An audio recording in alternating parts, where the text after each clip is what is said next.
မင်္ဂလာပါခင်ဗျာမိတ်ဆွေနေ့လက်ခင်းရောက်ရင်ခေါင်းဒီလေးမြက်ခွန်းဒီလေးပြီးအိတ်ငိုက်ဖူးလားဒါမှမဟုတ်အလုတ်လုတ်ရတာအားမရှိသလိုလဲလံထိုင်းမိုင်းသလိုခံစားနေရလားဒါဆိုရင်တော့သင်ခန္ဓာကိုယ်က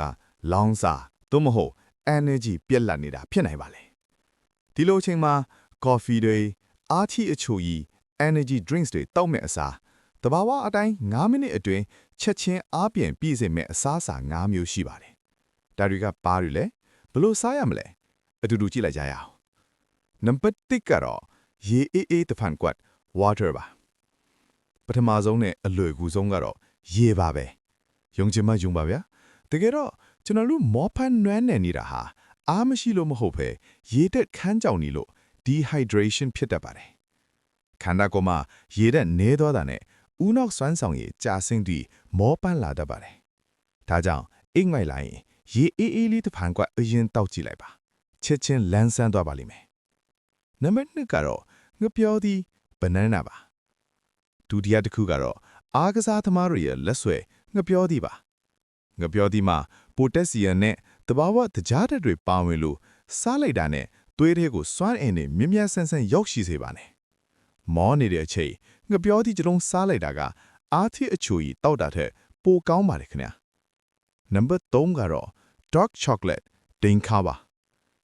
တတိယတစ်ခုကတော့ chocolate ပါဒါပေမဲ့တရားများတဲ့အချိုတွေမဟုတ်ပဲကို60ရာခိုင်နှုန်းအထက်ပါတဲ့ dark chocolate ဖြစ်ရပါမယ်နော်သူ့မှာပါတဲ့ theobromine တက caffeine တလို့ပဲလူကိုနိုးချစေပြီးဦးနောက်ကိုကြည်လန့်စေပါတယ်စိတ်ဖိစီးမှုကိုလည်းရှော့ချပေးနိုင်လို့အလုတ်လုတ်ရင်စားဖို့အတင့်ဆုံးပါပဲနံပါတ်4ကတော့ swampolon tea dates ပါစွမ်ပလွန်တီဟာတဘာဝရဲ့စွမ်းအင်ဘုံလို့တင်ကြကြပါတယ်။သူ့မှာတဘာဝတရားတွေတိတ်တေးစာပါဝင်လို့တစ်လုံးနှလုံးလို့စားလိုက်တာနဲ့ခန္ဓာကိုယ်ကလူအပ်တဲ့စွမ်းအင်ကိုချက်ချင်းရရှိစေပါတယ်။ညောင်းညာကြိုက်ဆဲတာတွေကိုလည်းတတ်ထားစေပါတယ်ခင်ဗျာ။နံပါတ်5ကြက်ဥပြုတ် boiled egg ပါ။နောက်ဆုံးတစ်ခုကတော့ကြက်ဥပြုတ်ပါ။သူကတော့စွမ်းအင်ရဖို့နည်းနည်းအချိန်ယူရပါမယ်။ကြာရှည်ခံအားရင်ကိုပေးပါတယ်သူမှာပါတဲ့ protein တကဗိုက်ဆာရာကိုတက်တာစေပြီးအာယုံစူးစိုက်မှုကိုကောင်းမွန်စေပါတယ်။ကဲနေကုန်းကြိုရရင်ကမိတ်ဆွေတို့နေ့လည်နေ့ခင်အားရော့လာတဲ့အခါအိမ်ငိုက်လာတဲ့အခါ